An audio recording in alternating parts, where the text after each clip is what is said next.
তুমি নষ্ট হয়ে গেলে পৃথিবীর কিচ্ছু হবে না, তুমি বাদ হয়ে গেল। প্রতিদিন কত মানুষ যে অ্যাক্সিডেন্টে মরে যায়, এতে পৃথিবীর কিচ্ছু হয় না। সূর্য ডুবেই যায়, চাঁদ উঠেই যায়, রাত শেষই হয়ে যায়, দিন শেষই হয়ে যায়, নাকি বলেন না ভাই? বলেন, ছেলেরা বলো ভাই, কিচ্ছু হয় না, কিচ্ছু হয় না। কারো জন্য পৃথিবী থামে না, কারো জন্য। রাসূলুল্লাহ সাল্লাল্লাহু আলাইহি ওয়াসাল্লাম স্পষ্ট হাদিসে আছে, নবীজির একজন ছেলে ইন্তেকাল করছিল, তখন সূর্যগ্রহণ লাগছিল।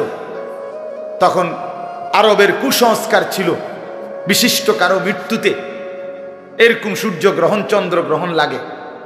নবী সাল্লাল্লাহু আলাইহি ওয়াসাল্লাম বলছেন, না না না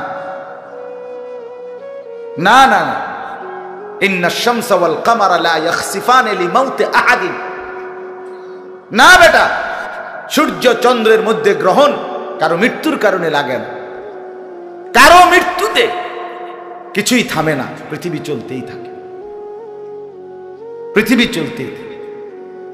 চাই সেটা নবীর সন্তান হোক, নবীর সন্তান, কিচ্ছু থামে না।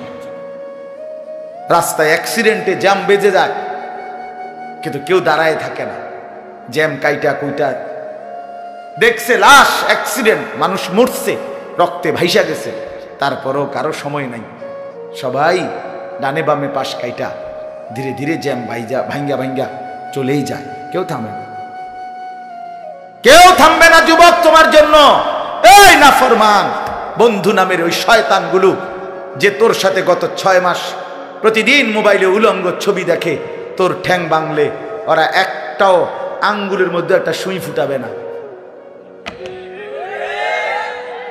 বলে আমার তো ঠ্যাং ভাঙ্গা গেছে, তোরা আমার ফ্রেন্ড ক্লোজ, তোরা শুধু তোদের আঙ্গুলের মধ্যে একটা সুই ফুটা, একটা সুই দিয়ে গুতা দে, আমি বন্ধুর বিরহে করবে না, তোমার জন্য থামবে না। ধোকা ধোকা।